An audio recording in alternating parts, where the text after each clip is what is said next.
Bienvenue au Polysécure, épisode PME. Je suis avec Emeline. Bonjour.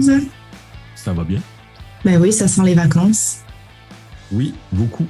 Puis en ce matin un peu nuageux de mon côté, ça très agréable comme feeling. Aujourd'hui, on va aborder le roulement de personnel en entreprise. C'est un sujet qui, en tout cas, fait beaucoup les nouvelles au sens où il y a le grand mouvement où les gens, la grande résignation, en tout cas dans une traduction douteuse, qui justement amène beaucoup d'employés à quitter, changer d'emploi, ainsi de suite. Pour une entreprise, c'est très important d'encadrer ce processus-là parce que les gens, surtout dans les secteurs du savoir ou de la connaissance dans lesquels on œuvre beaucoup, le plus fort de ce qu'on a, c'est de l'information qu'on manipule, c'est les informations des entreprises, les listes de clients, les procédés et ainsi de suite. Donc, il faut encadrer pour s'assurer que ces employés-là ne quittent pas par erreur avec de l'information qu'ils ne devraient pas ou de façon un peu plus malicieuse, parce que certains sont quand même mal intentionnés, qui traitent de l'information qui pourrait être dommageable pour l'entreprise. Je vais te laisser aller dans ce sens-là. Ben oui, effectivement, parce que bien qu'on disait que c'était la période des vacances, la période des vacances ne veut pas dire pas de départ d'employés. Peut-être que c'est l'occasion aussi. Donc, est-ce que le fait de gérer le départ d'un membre de l'équipe vous semble compliqué? Comment est-ce qu'on est supposé gérer le roulement du personnel? Justement, c'est plusieurs points de réflexion qu'on veut vous amener ensemble, des retours d'expérience aussi probablement.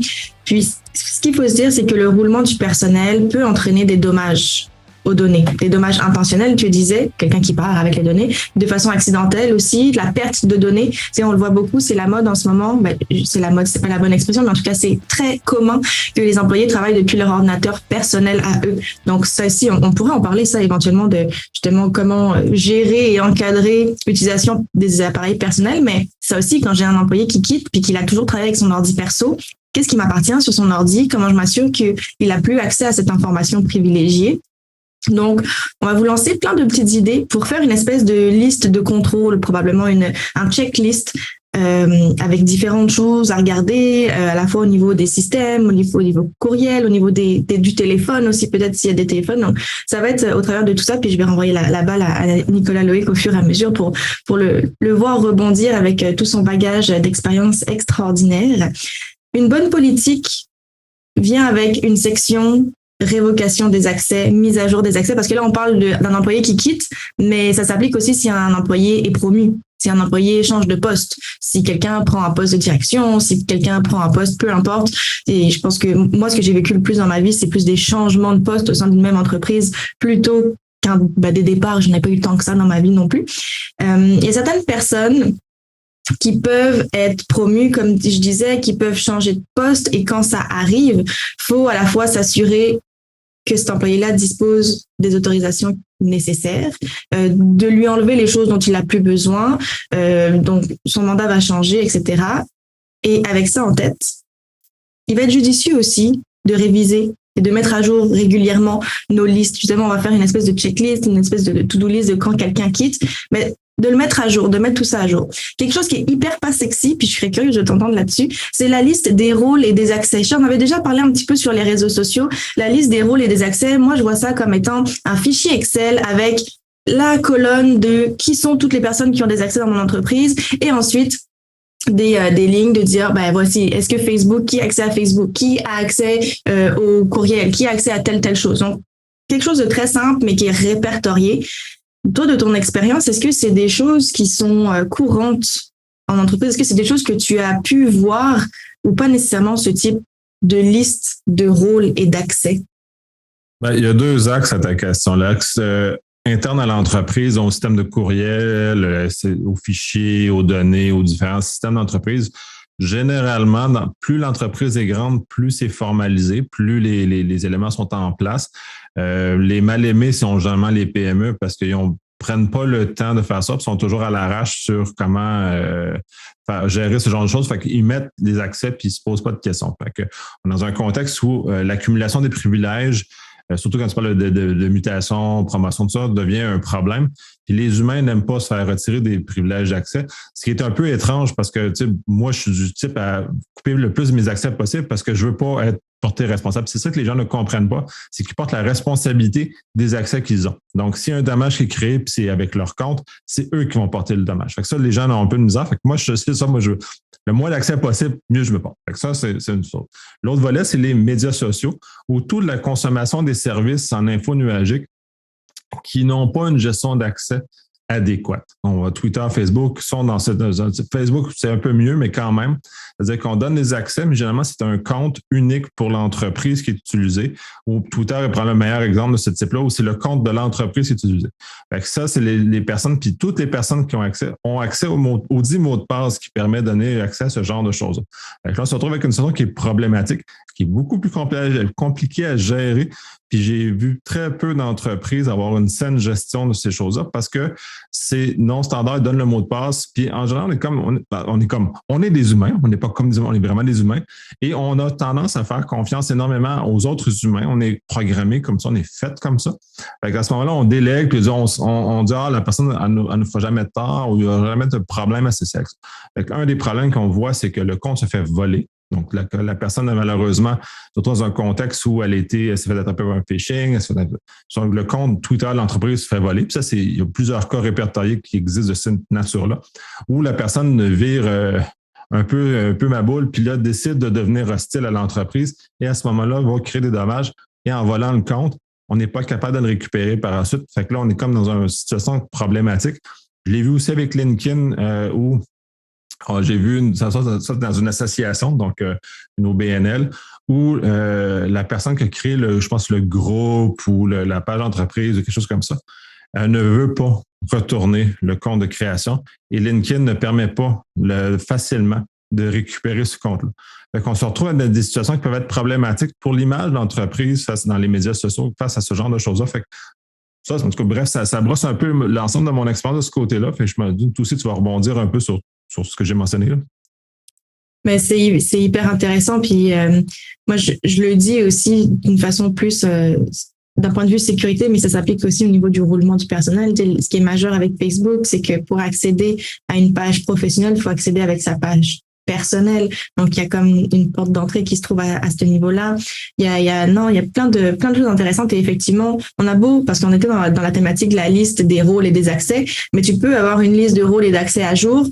Si la personne, tu sais qu'elle a cet accès-là, mais anyway, elle veut pas te leur donner, ça devient effectivement très, très problématique. Donc, je pense que idéalement ne pas en arriver là au niveau des relations interpersonnelles, mais c'est toujours plus facile à dire qu'à faire. Première des étapes, puis je vais rentrer un petit peu plus dans d'autres choses aussi. Première des étapes, je pense que ça va être important de désactiver l'accès de l'employé à tous les systèmes. Là, c'est dans le cas où quelqu'un quitte. Donc, désactiver les accès à tous les systèmes. Là, pareil, ça va être compliqué si on ne sait pas quel système on a. Donc, d'où l'importance. Moi, j'aime ça faire des listes. Donc, faire des listes de nos systèmes, justement, on revient à la question de est-ce que c'est un appareil professionnel ou c'est un appareil personnel? C'est de falloir supprimer les données professionnel d'un appareil personnel, de voir comment est-ce qu'on fait ça, est-ce qu'on a déjà une politique, une procédure qui assure ça. Puis, on oublie aussi les autres équipements. Si on pense à l'ordinateur principalement, mais est-ce qu'il y a une tablette, les clés USB, tous ces petits appareils-là à ne pas oublier et à remettre. Mot de passe, courriel.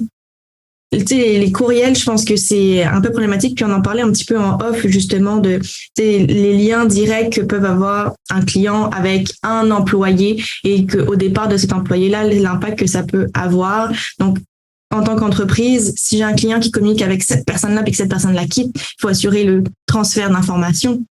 Il faut assurer le suivi auprès de ce client-là. Donc, dans un premier temps, oui, ça va être important de modifier le mot de passe du compte de courriel parce qu'on veut plus nécessairement que cette personne y ait accès, mais ça va être important aussi de créer un message d'absence, de faire suivre le courriel aussi vers une autre boîte courriel en attendant. Si l'employé a utilisé un téléphone mobile personnel ou une tablette pour accéder à ces courriels, pareil, ça va être important d'effacer, de supprimer le compte de messagerie. Et on oublie, et ça je le sais parce que ça c'est plus du vécu, moi je travaillais beaucoup dans le communautaire et on est très très peu outillés pour ce genre de gestion-là. Combien de fois j'avais des gens, je savais qu'ils n'étaient plus en poste, qu'ils avaient quitté, puis ils apparaissaient encore dans des listes de diffusion de courriels. à la fois des courriels internes, donc de penser à supprimer l'employé de la liste de diffusion des courriels internes, mais aussi aux choses externes, donc des groupes professionnels, et s'assurer aussi que quelqu'un prenne le relais, pareil. Donc, si on a un employé qui siégeait sur une table de concertation, c'est important de le remplacer, et puis de le remplacer, oui, physiquement, mais aussi dans les communications, dire, d'introduire telle personne va prendre le relais. Donc, s'assurer que quelqu'un assure le relais pour pas manquer communication. Qu'est-ce que tu en penses? Oui, puis je vais rajouter là-dessus, puis c'est là où toute l'importance des checklists, comme tu mentionnes, prend sa place parce qu'effectivement, on est plus habitué de façon à remplacer administrativement une personne dans un cas communautaire ou peu importe dans une structure comme ça. Cependant, on oublie, puis pas avec bonne raison, mais par manque d'habitude, de couper et faire suivre le volet administratif dans le volet technologique. Puis les gens sont peu, surtout dans le communautaire, peu ou pas habiles avec ce genre de technologie-là. Ils s'improvisent un peu. C'est là où un checklist est important. C'est là de consulter des personnes comme toi qui peuvent les accompagner, justement, les aider à avoir la dite checklist et minimum de leur donner un support minimal pour assurer qu'ils n'oublient aucun morceau quand une personne quitte. Puis on ne parle pas nécessairement de quelqu'un qui quitte de façon hostile, même de bonne foi. C'est important parce que la responsabilité continue si les gens sont informés, puis il y a un paquet de choses importantes à régler avec ce genre de choses-là. Puis même de façon administrative, dans certains cas, moi, j'ai eu des difficultés à me faire retirer, disons, du registraire des entreprises dans des OBNL parce que les personnes s'en foutent un peu, puis ne mesurent pas les conséquences, le fait de maintenir mon nom, par exemple, dans un conseil d'administration dans lequel je ne suis plus ou dans lequel j'ai débarqué. Fait que c'est très important, mais technologiquement aussi, faut pas oublier ces volets-là. Non, c'est hyper pertinent. Moi, je pense qu'il y a énormément de besoins auprès des OBNL. Puis d'ailleurs, je suis fièrement partenaire maintenant de Espace OBNL, qui vient justement en aide à plusieurs organisations puis à leurs dirigeants. Donc, je pense qu'effectivement, il y a beaucoup de travail. C'est des réalités différentes aussi. Donc, c'est intéressant de pouvoir ouvrir cette parenthèse-là. Mais bon, des fois, en entreprise, on n'est pas mieux loti non plus. Donc, je reprends courriel. Tu me dis si j'oublie quelque chose, mais au niveau du courriel, vraiment spécifiquement, je pense que les choses importantes ont été nommées. On dit aussi de nommer quelqu'un, de désigner quelqu'un qui aura accès à la boîte courriel de la personne qui a quitté pour venir surveiller, pour rester disponible, puis se mettre un deadline aussi, parce qu'il y a des adresses courriel qui restent ouvertes indéfiniment. Mais de se mettre un deadline, de dire on va être en transition pendant 30 jours. Après ce 30 jours-là, l'adresse courriel va être supprimée. Parce qu'il y a plein de choses. Il y a plein de courriels qui existent encore.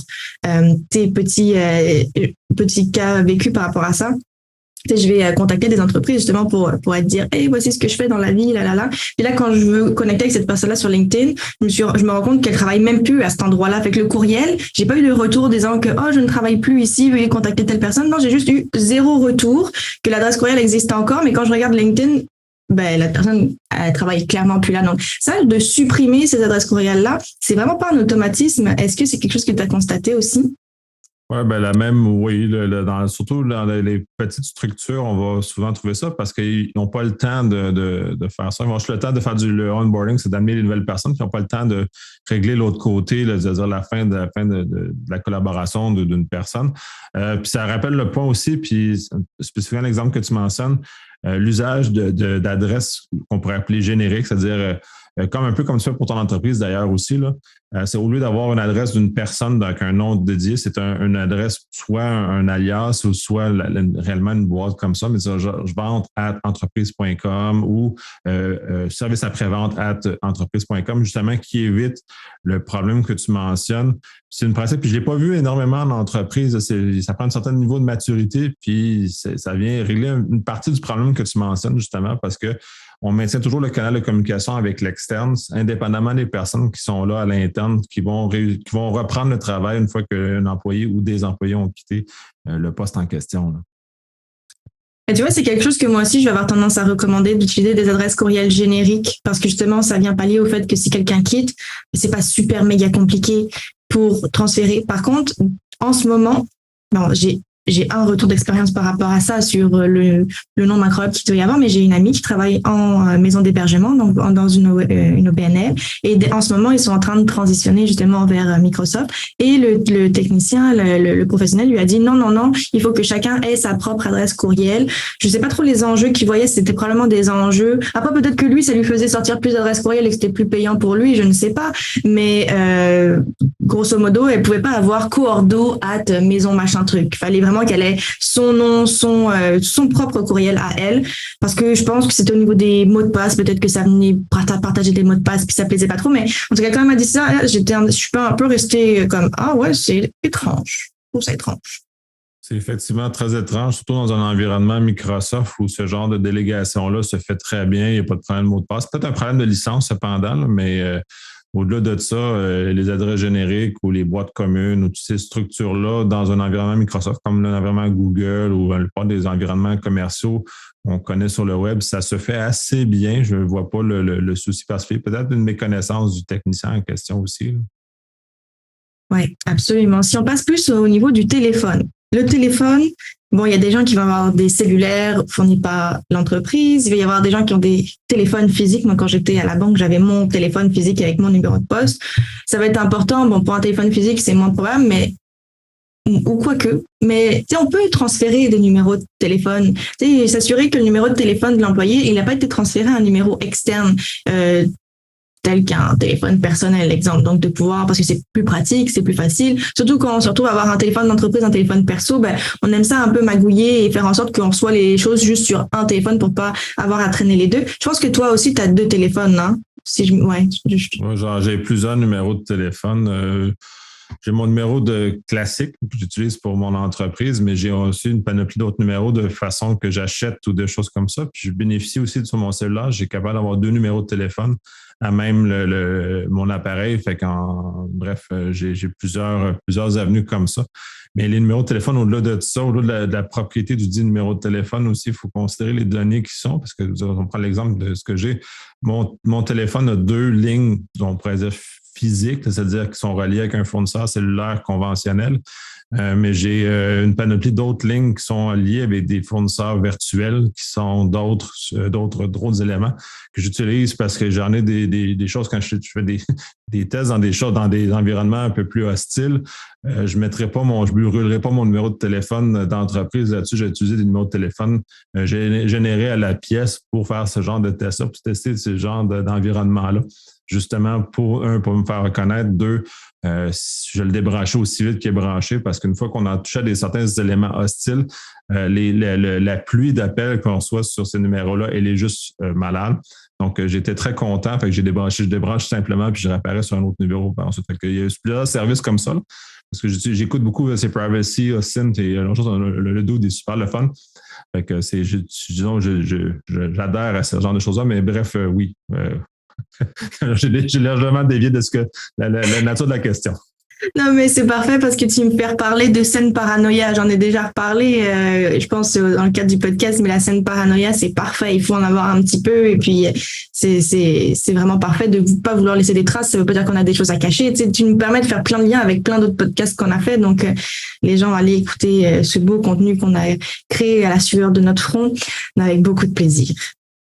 Téléphone toujours. Oui, pardon, vas-y, je te laisse rebondir. Avec beaucoup de plaisir, effectivement. C'est très agréable. C'est mot de passe, parce qu'il y en a sur le téléphone aussi, et changer le mot de passe de la messagerie vocale.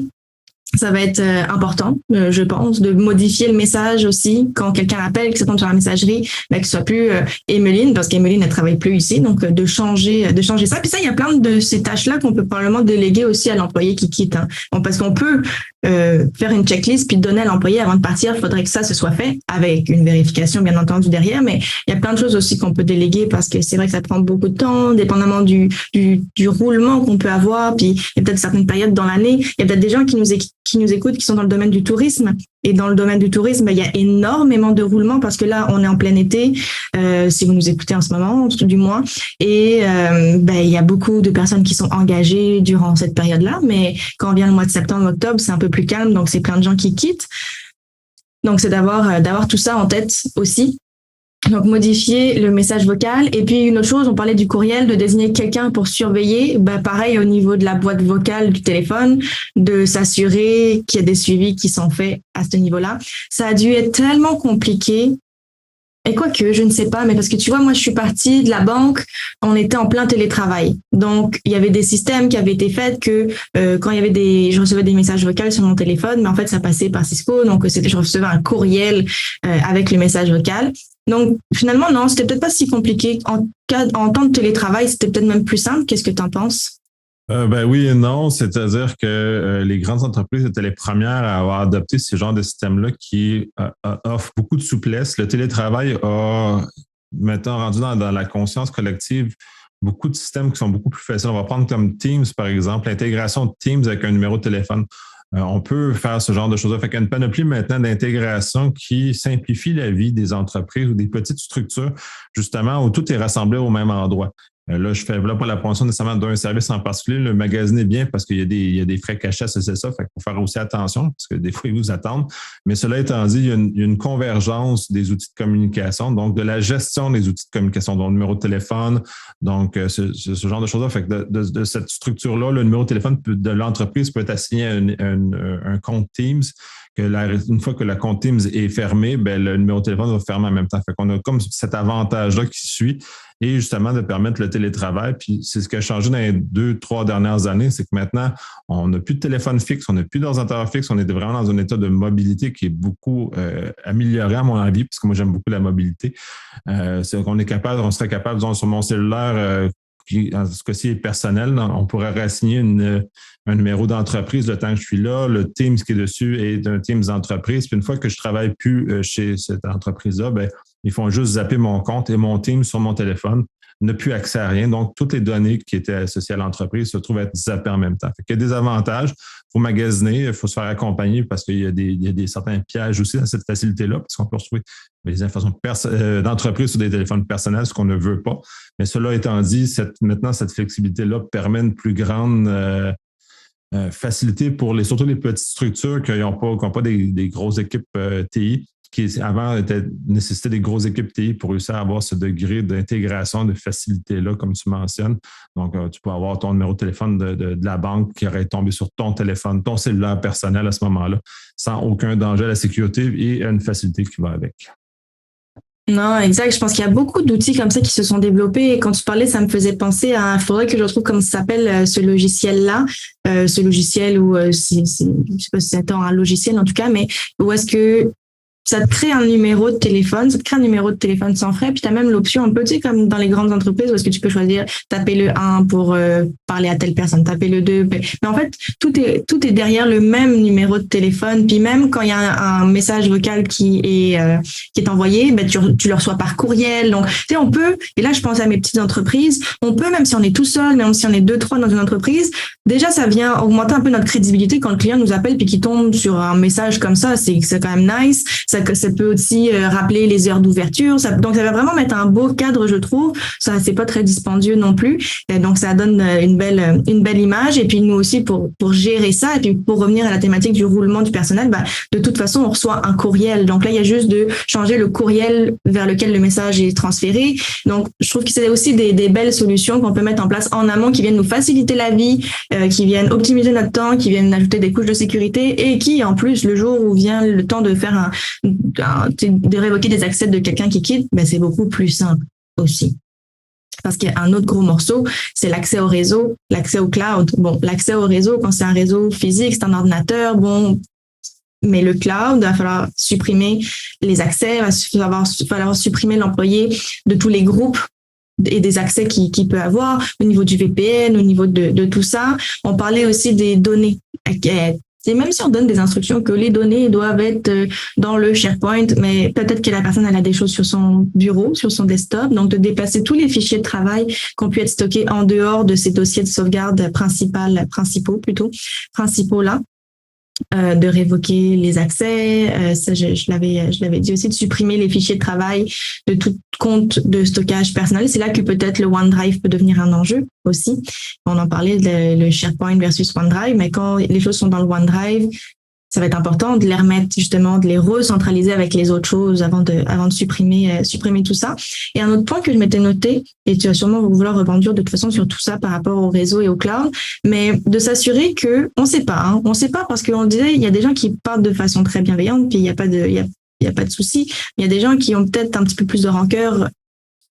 Il y a peut-être un petit peu plus de présence de rancœur. Donc, de confirmer qu'il n'y a aucun logiciel d'accès à distance qui est installé sur le poste informatique. C'est un TeamViewer de ce monde, un LogMeIn, peu importe, parce que peut-être que l'employé pourrait accéder à l'ordinateur ou au réseau à distance s'il a comme cette porte d'entrée qu'on pense peut-être pas à vérifier. Qu'est-ce que tu en penses? Mais effectivement, ça s'est déjà vu.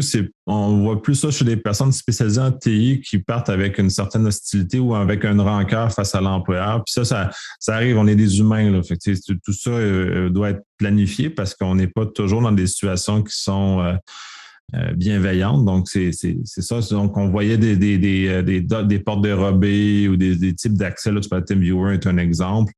Qui est quand même assez accessible. Fait que c'est sûr que quand le poste est récupéré par l'employeur, il doit être nettoyé. On ne peut pas juste le repasser au suivant parce que justement, si l'employé a quitté de façon hostile, il a peut-être laissé des traces. Peut-être qu'il s'en doutait aussi que ça allait faire ça. Ou bref, cette situation-là, il faut juste prévoir, juste nettoyer le dit poste en question, justement, pour s'éviter des surprises plus tard. Puis c'est sûr que ça prend du temps, là, mais bref, c'est un peu ça. Puis je vais aussi rebondir sur le volet info nuagique, le cloud, tout ça. On en parlait un peu plus au début, la liste des accès qui sont donnés. Étant donné qu'on consomme de plus en plus de services en info nuagique, on a plus de difficultés à répertorier ces systèmes-là parce que ils s'activent trop facilement, ils sont trop faciles. On parlait des Facebook, oui, mais il va y avoir Salesforce, il va y avoir d'autres systèmes qui sont utilisés par l'entreprise, SurveyMonkey, Doodle et ainsi de suite. Donc, il faut les répertorier, ces services-là.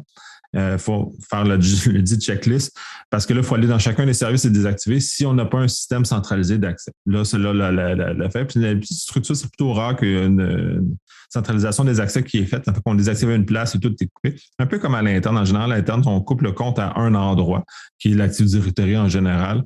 Et les accès sont coupés à l'ensemble de l'entreprise. Dans ce cas d'info nuagique où chaque système est un silo, il faut aller dans chacun des systèmes, justement, aller désactiver la personne. Puis là, il faut répertorier toute la personne s'est rendue. Puis ça veut dire que la personne ne s'est pas ouvert des systèmes à elle de son côté et a mis de l'information de l'entreprise aussi à ces endroits-là. Fait qu'il y a un paquet de défis associés à cette situation-là qui sont vraiment pas faciles à gérer. Ouais, c'est pas facile, c'est pas impossible, ça demande peut-être un peu plus de préparation, mais là, on vous a fait un podcast en or avec une mine d'or d'informations et de pistes de réflexion, justement. Et si jamais on oublie des choses, il y a des choses que vous avez vécues, effectivement, aussi, et vous dites, mais ça aurait été hyper important. Si je l'avais su, j'aurais perdu tellement moins de temps. Ben, partagez-les nous, hein. On est toujours très heureux de pouvoir vous lire. Donc, de récupérer effectivement tous les biens physiques aussi. On a parlé des téléphones, des clés de sécurité. Ça, tu sais, les clés de sécurité, les clés RSA pour les entreprises qui en ont. Ça aussi, c'est important de le récupérer. Je pense que c'est quelque chose qu'on oublie, un bidule qu'on a envoyé à un moment donné par la poste parce que on était... Et les imprimantes aussi, tu sais, les imprimantes et les accès à distance. Parce que maintenant qu'on est en télétravail, ça, j'y pense et j'ai un flash. Mais pareil. Donc, oui, la personne n'a plus accès physiquement à son ordinateur de travail, mais est-ce qu'il y a un lien qui a été fait aussi avec l'ordinateur personnel vers les imprimantes? Donc, ouais, à ce niveau-là, imprimante... peut-être intéressant de regarder. Moi, j'aurais peut-être une dernière idée pour conclure, mais avant de conclure, tu as peut-être d'autres choses dont tu veux parler. On a quand même couvert il y a quand même beaucoup de choses. L'essentiel de ça. C'est sûr qu'on s'est basé sur nos expériences respectives. Ouais. C'est sûr que c'est pas complet. Comme tu mentionnes, c'est des idées supplémentaires ou des choses que les auditeurs aimeraient qu'on aborde. C'est très bienvenu. Ça nous arrive de temps en temps de recevoir des bonnes idées, justement, qu'on les réutilise, puis qu'on est capable de réalimenter ce qu'on partage. Mais dans ce cas-ci, non, moi, j'ai pas... à part le fait d'être préparé, d'avoir des checklists, c'est ça, on l'a fait à l'arrache il y a 2-3 ans, lors du confinement. Les gens n'étaient pas prêts, fait qu'il y a beaucoup de décisions qui ont été prises puis qui ont déstabilisé les façons qu'on avait de faire, dont l'info nuagique, entre autres. De répertorier ces informations-là, de recentrer dans la connaissance de ce que les informations de l'entreprise se situent, justement pour faciliter l'arrivée de nouveaux employés avec les nouveaux systèmes et le fait que les employés qui quittent aussi Fait que faciliter les deux éléments est très important, puis c'est peut-être un peu l'essentiel de l'exercice. Répertoriez, faites vos checklists. C'est, en tout cas, à mon avis, le nerf de la guerre dans les circonstances. La dernière idée que je veux amener et qui, selon moi, est une bonne idée, même si je ne veux pas me lancer des fleurs non plus, mais je trouve que c'est quand même probablement une bonne idée, c'est au départ de l'employé, une fois qu'il atteste avoir remis l'ensemble des accessoires, des ordinateurs, des appareils, ben ça pourrait être intéressant et pertinent de lui demander de signer un document qui vient confirmer que tous les biens ont été retournés à l'entreprise. Donc, de cette façon-là, il vient attester en apposant sa signature sur un document que donc après, il pourra pas, il peut pas y avoir comme d'ambiguïté, puis de choses qui ressortent dans 2-3 mois. Puis s'il y a des choses qui ressortent dans 2-3 mois, ben là, on peut peut-être se baquer un petit peu plus puisqu'on a ce document signé. Donc, ce serait ma dernière idée. Mais oui, tout à fait. J'ai souvent vu dans les contrats que j'opère, généralement, il y a une liste de choses à la fin des contrats que je dois certifier que j'ai détruit l'information, que j'ai rien dans ma possession, que j'ai retourné les actifs qui m'ont été prêtés dans le cas que les actifs m'ont été prêtés. Donc, oui, c'est très important, mais ça fait aussi partie de la notion de checklist. Fait que, on a un checklist à l'entrée, on vient accueillir un nouvel employé, mais on a un checklist à la sortie. Et ce checklist-là doit être également signé par le dit employé, justement, pour nous protéger légalement, puis se prémunir contre des actions qui pourraient être hostiles plus tard. Puis si on a une action en justice à faire, cette liste-là va venir nous aider justement à appuyer que le fait que le dit employé était malveillant. Mais on ne vous souhaite pas ce genre de situation-là parce que c'est vraiment pas agréable à faire, puis c'est plutôt rare. Donc, mais quand ça nous arrive, on l'a, ça nous sauve beaucoup de problèmes. Ça nous enlève un caillou du soulier. Tout à fait. Merci Nicolas Loïc pour ce bel épisode également. J'ai hâte de voir les retombées, j'ai hâte de voir les réactions et puis merci à toi pour les questions. Les sujets, c'est toujours très intéressant. C'est très pertinent de nous amener dans cette réflexion-là que parfois on oublie. C'est des éléments du quotidien qui, justement, dans les 2 dernières années, entre autres, ont été oubliés, qui sont importants de remettre de l'avant puis d'aider les gens et les outiller à aller mieux. On va avoir d'autres choses. On va se baser sur justement les commentaires qu'on reçoit sur les sujets ainsi de suite. On va continuer à créer dans cette perspective-là. Merci énormément pour ton temps, pour tes idées, pour ton partage. Merci, c'est toujours un plaisir. Puis on va souhaiter à tout le monde un bel été, en toute cybersécurité, pareil, mais un très bel été. Très bel été, reposez-vous. Oui.